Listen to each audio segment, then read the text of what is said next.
How you doing today? I was talking to a friend today, and the subject came up about masturbation, and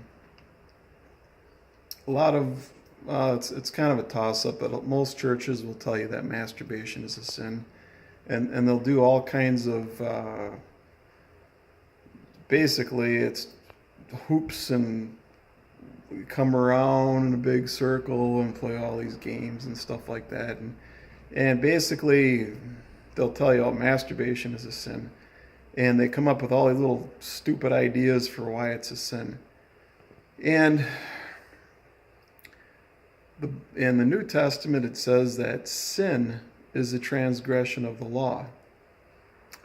So, if that's true, and I believe it's true, then you should find somewhere in the law where it says that masturbation is a sin.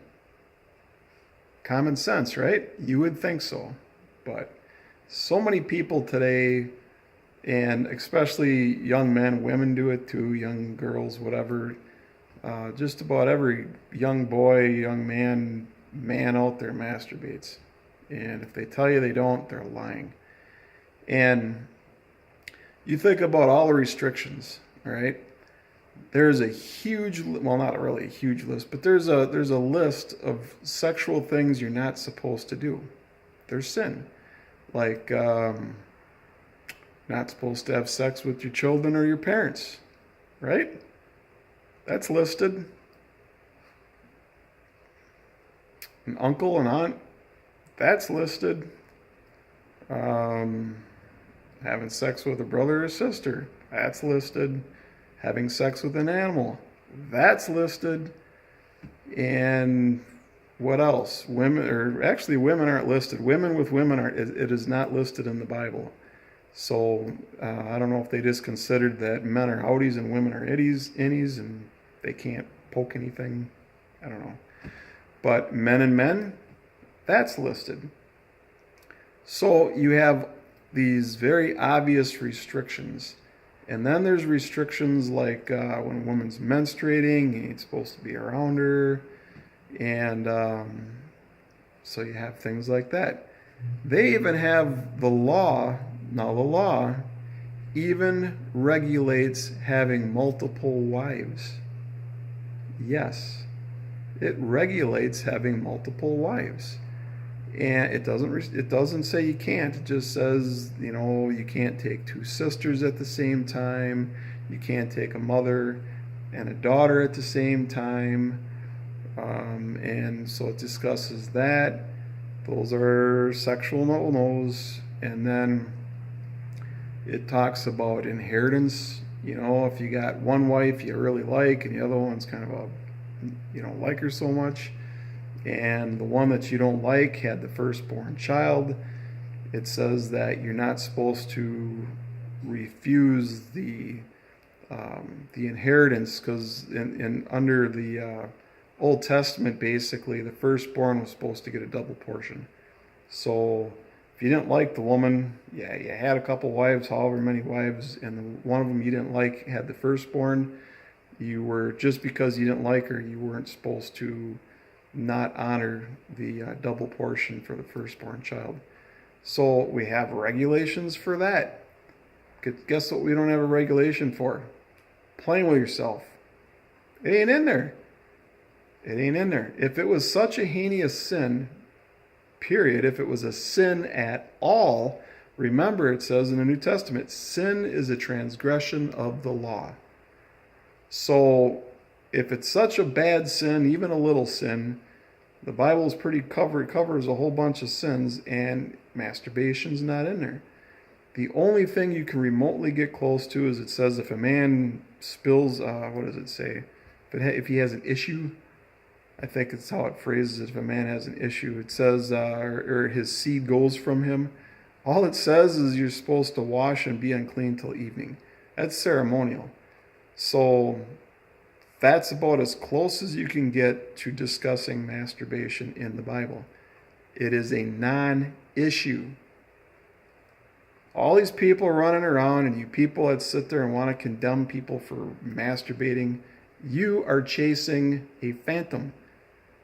Maybe you need to masturbate, relieve some stress. I don't know what your problem is, but the bottom line is, you guys try and go around this and say, "Oh, you can't masturbate unless you lust." Get out of here. Get out of here. That is just a roundabout way to try and stop people from masturbating, because the dirty little secret is everybody masturbates, and if you don't, you're probably one of the most uptight people on the planet, especially if you're a woman. And you're running around condemning other people for what? It doesn't say thou shalt not masturbate. And they clearly knew what it was back then. So that's without getting out a chapter and verse and all that. Anybody that's listening to me that knows the Bible remotely, or you got Google, you got eSword, you show me one place in plain English where it says thou shalt not masturbate.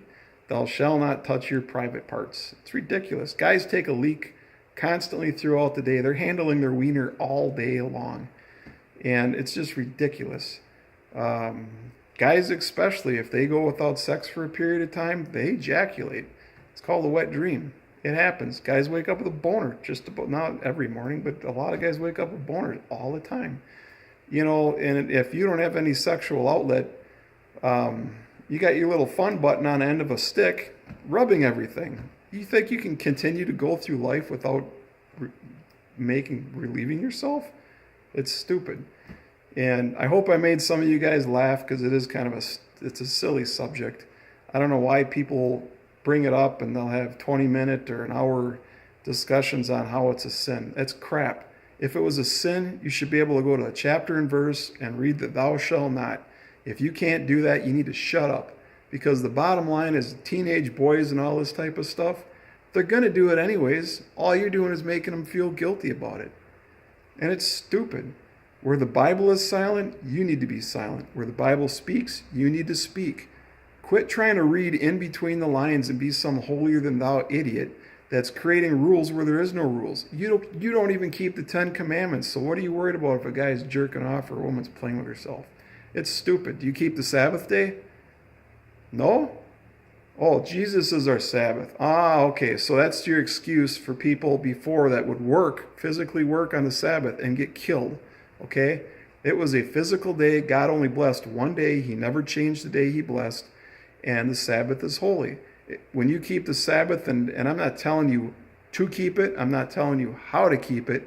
The bottom line is it is a command, and if you don't keep it and you work on the Sabbath day, which is sundown Friday to sundown Saturday, if you work on that day and you don't keep that day holy, you're breaking one of the 10 Commandments. You follow me? And I know you're shaking your own, you just don't understand. Christ is our Sabbath, the rest of blah, blah, blah, blah, blah. You are breaking one of the 10 Commandments.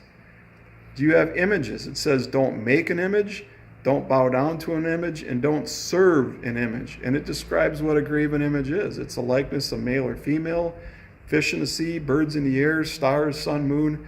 If you have three-dimensional objects, puppets, statues, dolls, if you go to a Webster 1828 dictionary and you get the original English definition of an idol, it says, a doll. Look up the definition of doll. You can go online, just type in Webster's 1828 dictionary. You don't need a hard copy. And just go in there and type in doll. The first thing it says is an idol. An idol. So stop picking on stupid stuff, and if you want to get serious about the book, take it for what it says first. Be silent where the book is silent, and speak where the Bible speaks. And the Bible says you're not supposed to make them, you're not supposed to serve them, you're not supposed to bow down to them. It's as simple as that. I mean, how many churches have steeples on the roof? They call them steeples. They're obelisks. Some of them are outright, flat out, you can't argue it's not an obelisk. Others are modified versions of it, but they're obelisks. They're sun pillars. Why do you have sun pillars on top of your churches? Why do you sport crosses? Crosses predate Christianity. They do. Look it up. You can go to a dictionary, encyclopedia, whatever. If you don't know this stuff, you are willingly ignorant. You don't want to know.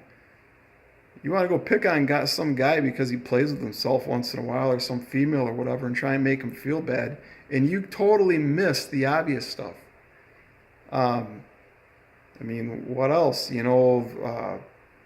Don't use the Lord's name in vain. And so instead of saying, people will say things like, "Oh my God," and so people will think, "Oh, you shouldn't do that. That's taking the name of the Lord in vain." So they say, "Oh my gosh." What do you think is the difference? You're saying the same thing. You are. It's like saying poop, feces, crap. You're saying the same shit. Oh, I said shit. You're saying the same thing. You're just picking different. One is a more offensive way of saying it, but you're saying the same thing. So what does this all have to do with masturbation? It has everything to do with masturbation. Quit using the Bible and twisting it and wrestling the word to make it say something it clearly does not say. And then you avoid things and ignore things and explain away and twist what is in plain English. And you'll argue and justify away not keeping a command that is in plain English. And then you try making people feel guilty because they enjoy themselves when the Bible speaks zero, doesn't say one word poorly against somebody masturbating. Now remember, it talks about mothers and fathers, brothers and sisters, male and male, animals. It addresses multiple wives. And yet you guys want to nitpick over somebody playing with their dingaling. You are a dingaling. Get a grip, get a life, enjoy yourself. Have a nice day.